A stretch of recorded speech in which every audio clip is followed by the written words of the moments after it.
미주 한인들의 정치 이야기, 미쿡 정치 농장.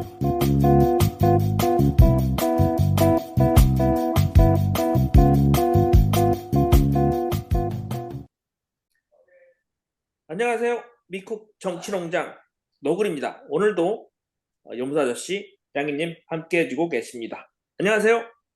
안녕하세요. 네, 반갑습니다. 저희가 한 주 한 주 진짜 여러 가지 소식들을 전해드리고 있는데 정말 많은 일들이 벌어지고 있는 것 같습니다.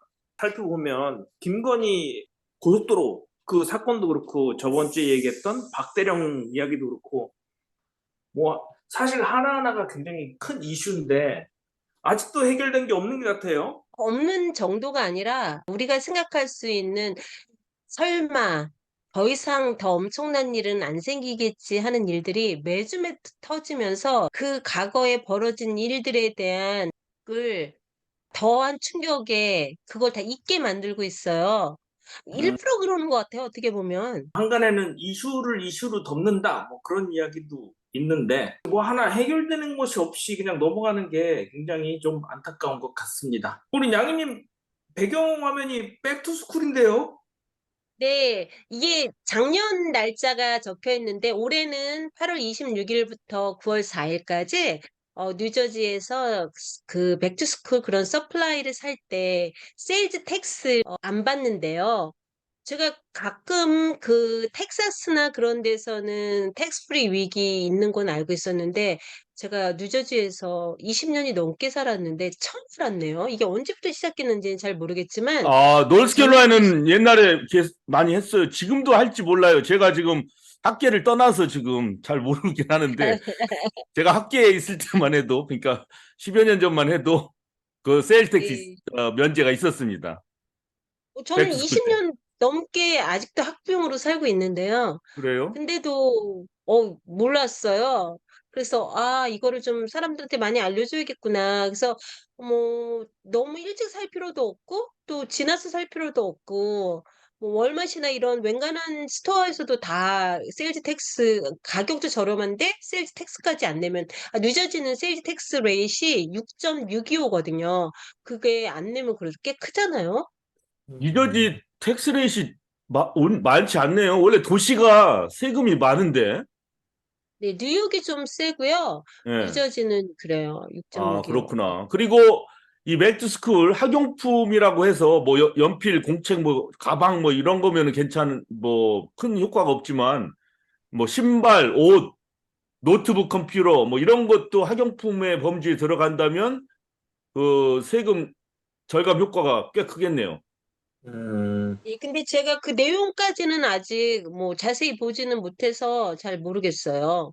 예, 우리 정치 농장에도 좀 젊은 동물이 한 마리 들어와야 이 애들 기르는 데 있어서의 현실적인 얘기를 들을 것 같아요. 우리가 다들 좀 약간 원로 격이라서. 볼까요? 나이는 숫자일 뿐. 피지컬 나이는 될 수 있지만 정신적인 나이를 대변할 수는 없다고. 성숙도는 있을 수 있겠지만 그래 생각합니다. 진짜 요 백투스쿨 이런 것들을 잘 이용하셔가지고 정말 현명한 소비 생활 하셨으면 좋겠고, 제가 개인적으로 간곡히 부탁드리는 것은 꼭 필요 없는 것은 안 사셨으면 좋겠습니다. 앞전에 말씀드린 대로 이슈를 이슈로 덮는 그런 형국이 되어버렸는데, 그러니까 조그만한 불이 났어요. 화단에 불이 났어요. 그랬는데 조금 있다가 여기 드럼통에서 불이 났어요. 조금 있으면 백야드가 불이 났어요. 그러다가 이제 집 전체가 불이 났어요. 이런 식으로 이슈를 이슈로 덮는 현상들이. 근데 제 생각에는 이슈를 이슈로 덮는 건 그 전에 좀 큰 문제들이 없을 때, 심심할 때 누군가가 덮는 건데 지금은 그냥 덮는 이슈가 아닌 것 같아요. 그 하나하나가 맞아요. 굉장히 큰 본질이에요. 사람이 죽고 외압을 행사하고 이념 문제가 불거지고 갑자기 독립군 영웅이 무슨 빨갱이가 돼가지고 흉상이 철거되고 이런 일들은 단순히 누가 제기한 이슈가 아니라 정말 큰 문제, 핵 오염수가 방류되고 이거는 그게 단순한 이슈가 아닌 것 같아요. 예, 맞습니다. 단순한 이슈가 아니고 제가 볼 때는 근본적으로 그 대한민국을 이끄는 그 우두머리라고 할 수 있는 그 대통령이 갖고 있는 역사 인식에 의한 모든 게 연관이 돼 있는 것 같아요. 그, 일본에서 교육을 받고 자랐다고 한 그 돌아가신 그 윤 대통령의 아버지의 영향이 분명히 있었을 것 같고, 그러니 제대로 된 인성 교육이라든가 역사 교육 공부를 한 적이 있겠어요. 그러다 보니까 잘못 알고 잘못 들어온 것들, 근데다가 뭐, 바이든 대통령이한테 왠지 인정받는 것 같고, 막 이 대한민국은 바이든 대통령한테만 잘 보면 된다. 막 이런 심리를 갖고 있다 보니까, 이 음, 모든 게 거기에 초점이 맞춰서 다 어그러지고 막 있는 거야. 근데 그거를 그러면서 계속 사고를 치고 있는데, 대통령이 막 뭐라고 이상한 얘기들 하잖아요. 뭐 대통령으로서 가장 중요하게 생각하는 게 어떻게 이념이 될 수가 있어요? 지금 음, 사람들이 얼마나 힘들게 살아가고 있고 그런 매일매일 겪고 있는 그런 불안함과 그런 고통들이 있는데 그런 건 관심이 없는 거예요, 이분은. 그런 발언을 하면 여론이 조금만 안 좋다? 그러면은 대통령이 한 말은 뭐 개인의 생각이다. 아니면 그냥 아무 뜻 없다. 아니면 했는데도 불구하고 그 친구들이 넘쳐나는데도 불구하고 그런 말 한 적 절대 없다. 계속 이런 일을 반복을 하고 있어요. 진짜 국민을 너무 개돼지로 아는데 저는 그 윤 대통령을 찍어준 그 국민만 개돼지로 알아줬으면 좋겠어요. 이렇게 멀쩡한 국민들도 있다는 거를 좀 왜 알지를 못할까요? 오늘 보니까 조선일보에서도 그 홍범도 장군 그 흉상 제거하는 건에 대해서는 조금 불안하게 느꼈나 봐요. 이렇게 주먹구구로 막 밀어붙일 일은 아니다 하고 약간 한 발을 빼는 그런 논설을 실었더라고요. 저기 그동안 잠깐 얘기 나왔던 것들 하나도 정리가 되지 않고 오히려 네, 악화가 되었던 것들. 우리 정치농장에서 얘기 나왔던 방송진흥위, 그 다음에 맞아요. 해고염수, 그 다음에 박정훈 대령의 수사단 문제 세 가지가 있었는데 최근 것만 해도 그거를 간단하게 한번 정리해 주시고 나가야 뭐가 좀 얘기가 잘 들어올 것 네. 같아요. 맞아요. 지금 아까 맨 처음에 말했던 게 이동관 방송통신위원장 그분이 옛날에 그 이명박 대통령이 있을 때 어떤 식으로 방송 탄압을 했고 그런 문제를 일으켰고 고위직에 임명되는 사람들이 그 문제가 될 때마다 예를 들면 뭐 군대 문제라든가 이런 것처럼 그 중에 하나가 지금 학폭 같은 것들은 사실 용납이 안 됐었잖아요. 근데 이 사람 같은 경우는 그동안 나왔던 그 어떤 사건보다 더 엄청난 사건에 아들한테 발생한 사건을 이 이동관이라는 사람이 개입을 해서 문제를 더 크게 만들었고 학폭 문제를 담당했던 교사가 그걸 다 폭로를 했고 지금 중국에 가 있다고 하더라고요. 그 사람이 자기 얼굴까지 내놓고 이름까지 내놓고 진실을 다 밝혔는데 그게 다 거짓말이래요. 그래서 음, 저는 어떻게 하면 그렇게 뻔뻔할 수 있을지 국회의원들이 나와서 질문하고 그러는 거에 대답을 할 때 정말 눈 하나 깜짝 안 하고 계속해서 그건 다 거짓말입니다. 다 그런 적 없습니다. 이런 모습 보면서 정말 너무 충격을 했고 윤 대통령은 전혀 개의치 않고 지명을 하더라고요. 그래서 이 음, 앞으로 계속 이런 식으로 달 것 같아서 제가 볼 땐 더 이상 그렇게 그 검토하는 그런 작업은 이제 의미가 없을 것 같아요. 그냥 윤 대통령이 누구든 본인이 내 사람이다. 내가 필요하다. 내가 이 사람을 이 자리에 꼽겠다. 그러면 그냥 그게 그냥 하게 될 것 같아요. 두 번째 그 해병대 수사단 문제는 제가 정리할게요. 네. 간단하게. 우리 정치농장에서 이미 얘기했잖아요. 지난주에 다른 언론에서 얘기하지 않을 때 대통령실에서 전화했겠지. 대통령하고 친하니까. 그런 얘기 한 거 기억나시죠? 예, 네. 결국 대통령실에서 전화했다는 얘기까지가 언급이 되었다. 보고서에 두 차례나. 그런 게 나타났고 이러한 모든 사실들이 밝혀짐에도 불구하고 결국에는 그 언론에 폭로했다. 박정훈 대령이. 뭐 이런 걸로 해서 지금 네. 구속영장이 청구됐습니다. 예. 하여튼 결과가 이렇게 됐다는 거 간단하게 말씀드립니다. 세 번째 오염수 방류는 어떻게 됐을까요? 양희님? 네, 오용수 방류 됐죠? 근데 그거에 대해서 윤 대통령은 한동안은 마치 아무 상관없는 일인 것처럼 계속 침묵을 지켰어요. 그리고 그냥 그 밑에 있는 그 사람들이 계속 떠들어댔죠. 안전하고. 근데 이제 와서 이제 윤 대통령이 와서 입을 연 얘기가 이런 괴담을 만들어내는 사람들이 민주당 같은 사람들은 다 북한을 지지하는 공산 세력이다. 이런 식으로 지금 몰아가고 있어요. 아, 음, 도대체 어떻게 원전 오염수하고 북한하고 무슨 상관이 있대요? 그리고 지금 그러니까 중국에서는 모든 일본에서 들어오는 수산물 수입을 전면 금지시켰잖아요. 중국에서 일본에 엄청난 항의 전화들을 많이 하고 있다고 그렇게 해요.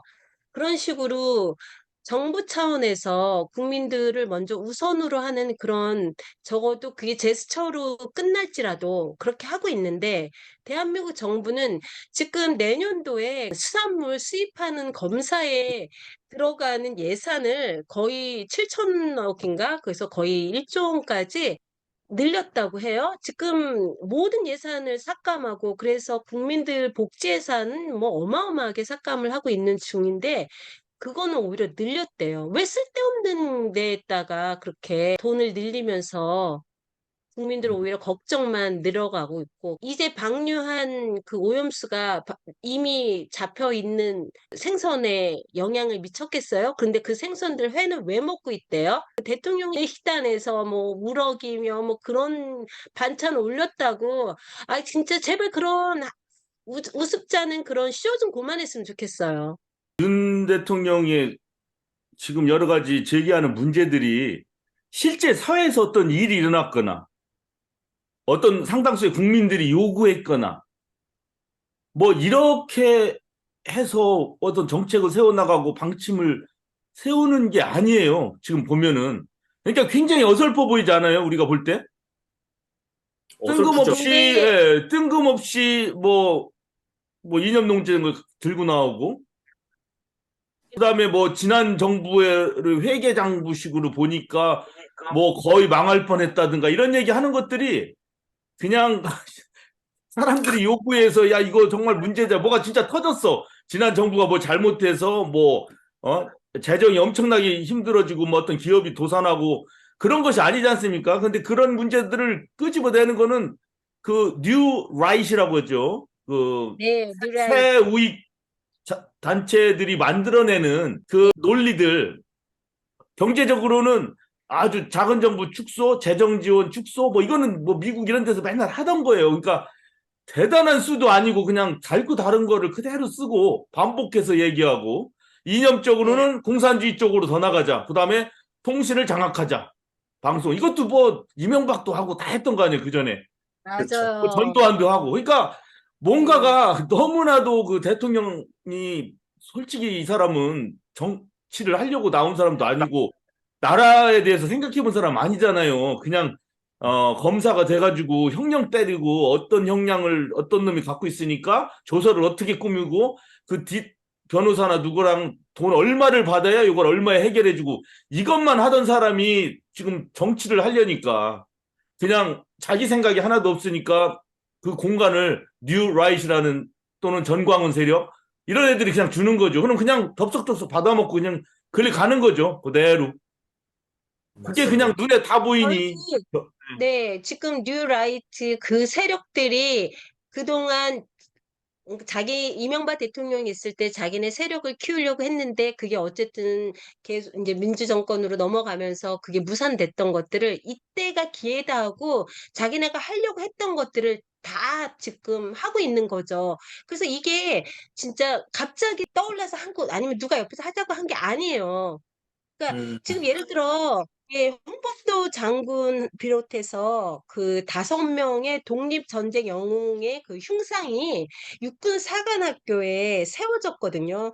그게 우리나라의 군 장병들이 이렇게 훈련하고 그래서 사용했던 실탄 탄피 300kg을 녹여서 제작을 했었대요. 그래서 그거를 세워놓고 지난 2018년 3월 1일 3.1절을 맞아서 공개를 했었는데 그거를 없애겠다는 거예요. 뭐 옮기자고 지금 얘기를 말로는 뭐 홍범도 장군 흉상은 그 독립기념관으로 옮기고 뭐 나머지 분들은 또 어디 딴 곳으로 옮기고 뭐 이런 식으로 지금 얘기를 하고는 있는데 기본적으로 이 사람들은 이걸 없애고 싶어 하는 거예요. 그러니까 근데 이게 갑자기 요 최근에 불거진 게 아니라 이미 윤석열 정부가 들어선 그 시부터 계속 검토를 해왔던 사실이라는 거예요. 그러니까 우리도 모르게 지금 어떤 사람들은 뒤에서 지금 이런 짓을 계속 하고 있는 거예요. 나라의 근간과 우리 역사의 그 기본이 되는 것을 다 바꾸려고 하는 이런 엄청난 작업을 누가 하고 있고, 지금 우리가 그러니까 계속해서 설마 이것까지 뭐 이렇게 생각했던 일들이 너무 엄청난 일들이 지금 매일매일 벌어지고 있잖아요. 동해 없어졌잖아요. 일본해가 생겼잖아요. 우리 일본해 위에 떠 있는 불쌍한 독도가 돼버렸잖아요. 이제 조금 네. 있으면 독도 진짜 제가 볼 때는 이건 멀지 않았는 것 같은데 독도도 뺏길 거고 아니 뺏기면 상관없어요. 우리가 찾아오면 되니까 줘버릴 것 같아서 문제인 거죠. 음, 지금 그런 것처럼 우리가 지금 생각 못하고 있는 설마 거기 그렇게까지는 안 하겠지라고 하는 엄청난 일들이 앞으로 얼마나 더 나올까. 난 그게 되게 두렵기도 해요. 그리고 이거 생각해 그래서 봅시다. 우리 노엄 첨스키 책 같이 보고 있잖아요. 네, Understanding Power, 권력의 이해. 뭐 이런 거 공부하고 있는데 거기에서 한 가지 나오는 얘기 있죠. 레이건 네, 때 정치 권력이 제일 없었다고 그래요. 왜? 네. 레이건이 배우잖아요. 몰라서. 트럼프부터 네, 그냥 말이 나오는 대로 없어서. 쫙 연설만 하는 거지 자기 생각이 하나도 없었대요. 레이건은. 맞아. 그대로 연기만 한 거라고 그러지 않습니까? 노암 첨스키가 그 얘기 하잖아요. 그 프롬프터가 어떻게 작동을 했는지. 사람들 거기다 그 대고 박수 레이건은 치고 막 난리 났지 네, 않습니까? 지금 목소리 그런 그러니까 말을 상황이라는 거예요. 잘해가지고 사람들한테 겉으로는 사랑받는 것 같았잖아요, 아, 마치. 그러면 tear the 근데 wall, 지금 미스터 코르바초프 뭐 이런 거 하지 않습니까? 연기. 그러면서 막 뭐 작은 정부를 만들어야 됩니다. 이런 것이 다 그냥 그래 눈에 보이는 대로 그냥 읽어 나가면 된다지 않습니까? 지금 윤석열 씨가 그거겠죠. 지금 대통령 지지하는 쪽에서도 이제 하도 말하는 게 품이 없고 자기네들 생각할 때도 너무 부끄러우니까 차라리 김건희 여사가 좀 이제 나서서 말을 좀 조리 있게 선택해서 하는 게 낫겠다. 그 얘기를 지금 누군가 했더라고요. 그게 얼마나 정말 부끄럽고, 이게요, 중앙일보 논설위원 안혜리의 조언이래요. 그 김건희 여사가 나서달라. 참네. 중앙일보면 보수 언론인데 보수 언론에서 그렇게 얘기해 그러니까요. 아이러니하네요.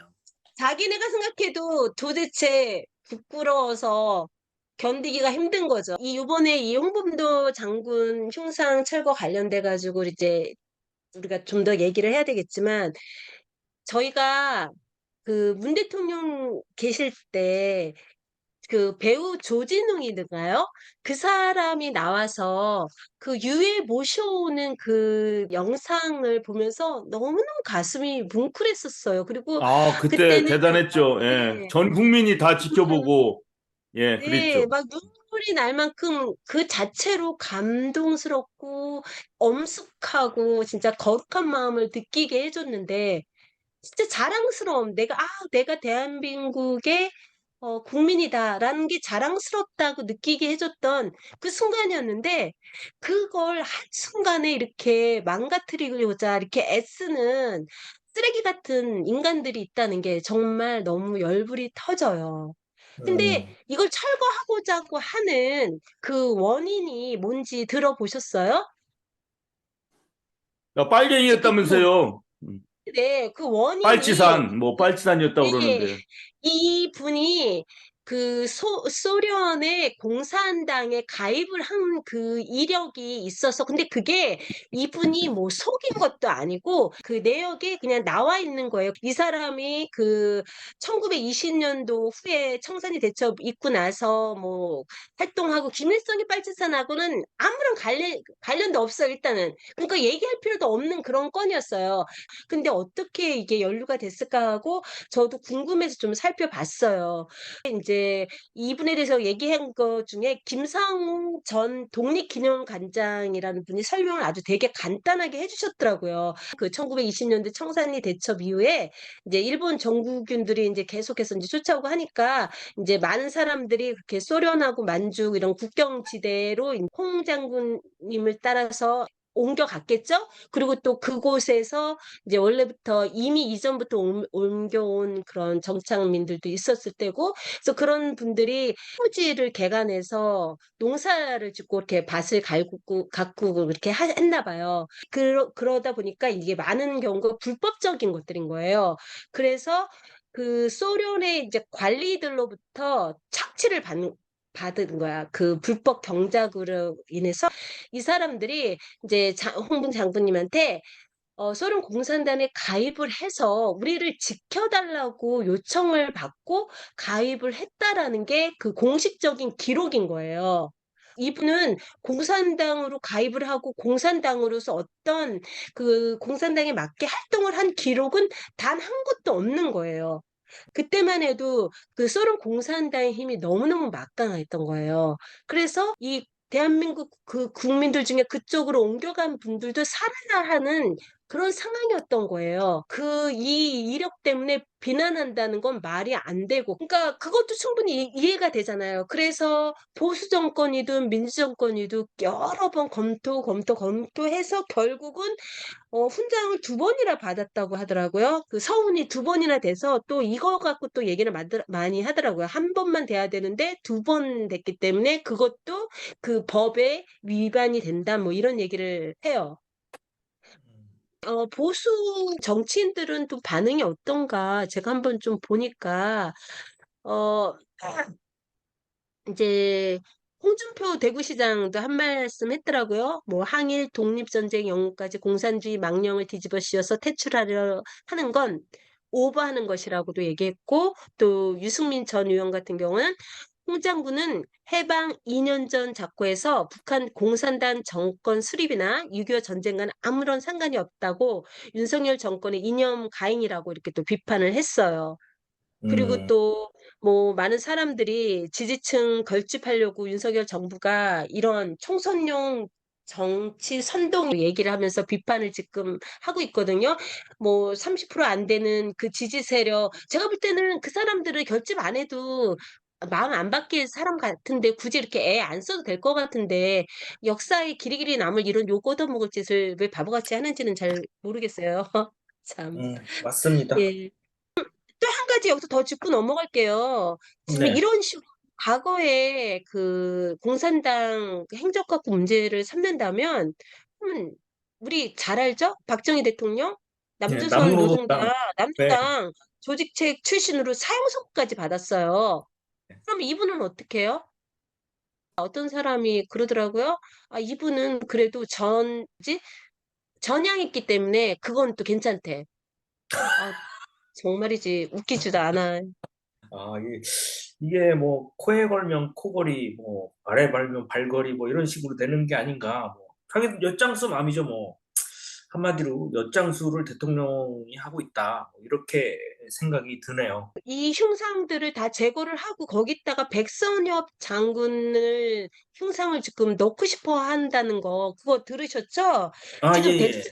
장군 같은 경우는 본인이 작성한 그 자서전에 자기의 친일 그 행적을 적어놨었어요. 자기는 그 할 수밖에 없는 입장이 있었기 때문에 자기가 그 군인으로서 할 수밖에 없었다라고, 하지만 그거에서 사과할 마음이 없다라고 해서 사실은 비난 굉장히 많이 들었거든요. 그리고 그것 때문에 현충원에 이렇게 안장될 때 굉장히 문제가 많이 됐었어요. 그 보훈처에서 가장 먼저 한 일이 현충원에 있는 그분에 대한 그 기록들 있잖아요. 거기서 친일 행적 지우기를 했대요. 음, 지금 그러니까 아주 노골적으로 친일 인사들의 과거를 다 왜곡하고, 그게 왜 나쁘냐? 이제는 일본하고 잘 지낼 건데 이제 당연히 이렇게 가는 게 맞다. 이런 식으로 갈 것 같아요. 문제네요. 뭐 우리나라 정부가 좀 이념 뭐 중요하다고 할 수 있겠죠. 할 수 있는데 이념보다 중요한 것은 사람입니다. 좀 사람을 향하는 그런 정치를 좀 더 피면 어떨까 좀 제발 부탁의 그런 마음입니다. 뭐 부탁할 그럴 제가 뭐 입장도 안 되고 뭐 관계도 안 되고 그렇지만 뭐 듣지도 않을 것이지만 좀 이념보다는 좀 사람을 향한 그런 정치를 했으면 좋겠고 서울의 출생률이 0.58명인가 56명인가 그렇습니다. 올해 작년에 그 우리나라 대한민국의 출산율이 0.78명이었는데 전국 토대 올해 8월까지 서울의 출산율은 여성 한 명이 한 명도 안 낳는 거죠. 0.5 몇 명이니까 그만큼 살기가 어려운 게 아닌가. 왜 이들이 아이들을 낳지 않는가? 살기 어려우면 안 낳는 거죠, 뭐. 저는 그렇게 생각을 하는데 그런 것들을 먼저 살폈으면 좋겠습니다. 오늘 많은 이야기들 나눴는데요. 마지막으로 우리 염소 씨 한 말씀 해주시죠. 예, 시간이 없어서 예고만 해야 되겠네요. 제가 오늘 윤석열 대통령이 지금 저지르고 있는 잘못 중에 하나가 또 R&D 분야에 대한 카르텔 공격이에요. 왜냐하면 저도 이공계 출신이고 친구들이 많이 업계에 있고 저 또한 이 자영업을 하면서 산업에 종사하고 있지 않습니까? 예, 뭐 딴 거는 그렇다던 치고 정치 공방이니까. 근데 R&D 분야만큼은 정말 먹거리고 정말로 우리 삶에 직접적인 영향이 있는 그런 일들인데 이것을 가지고 R&D 분야가 막 비효율적으로 돈을 주고받는다 뭐 이런 얘기 그 레파토리거든요. 그거 뭐 미국에서도 옛날에 맨날 있었어요. 무슨 뭐 아이다호 어떤 감자 색깔 바꾸는데 연구비를 얼마 줬다 뭐 이런 거는 민주공화 양당이 항상 주고받고 싸우는 거예요. 그런 문제를. 근데 그거를 딱 집어가지고 산업 연구 분야에 카르텔이 이 정부 지원금을 가지고 다 나쁜 곳으로 써먹는다는 식으로 해가지고 삭감 했거든요. 지금 그 문제가 굉장히 크기 때문에 내가 조금 자료를 준비했는데 오늘 시간이 많이 됐으니까 그거는 먹살 경제에서 제가 얘기 나누도록 하겠습니다. 바이든 행정부의 R&D 정책 2025년 회계년도 기대해 주세요. 네, 일종의 예고편이 됐네요. 뭐 말씀 들으니까 굉장히 궁금해지기도 하는데 다음 경제 순서도 좀 많은 분들이 함께 하셨으면 좋겠습니다. 가을에 입구가 왔다는 게 몸소 느껴지는 것 같아요. 뭐 몸소 느껴지기 전에 시작됐어요. 나는 몸소 느껴지는 게 허리케인이 느껴지는데 지금 비 와요. 그렇죠. 엄청나게 여기. 예. 네. 가을보다는 일단 여기도 비 왔어요. 그죠. 허리케인 먼저 맞이하고 피하고 그 다음에 가을을 맞이하는 게 순서가 아닌가 이렇게 생각합니다. 네, 뭐 올 추석은 좀 풍성과는 거리가 멀고 굉장히 쌀쌀한 마음이 쌀쌀한 추석이 될 것 같아 걱정인데 건강들 조심하시고 자연재해가 요즘에 심각하게 간극이 넓기 때문에 살피시면 좋을 것 같습니다. 오늘 함께 해주신 여러분들 수고 많이 하셨고요. 다음 주에 또 건강한 모습으로 우리 애청자분들 찾아뵙겠습니다. 모두 수고하셨습니다. 네, 수고하셨어요. 수고하셨어요. 해외 동포들을 위한 유용한 정보나 행사, 이벤트 등 알리고 싶으신 것이 있으시면 미오세에 알려주세요. 다음에 또 만나요.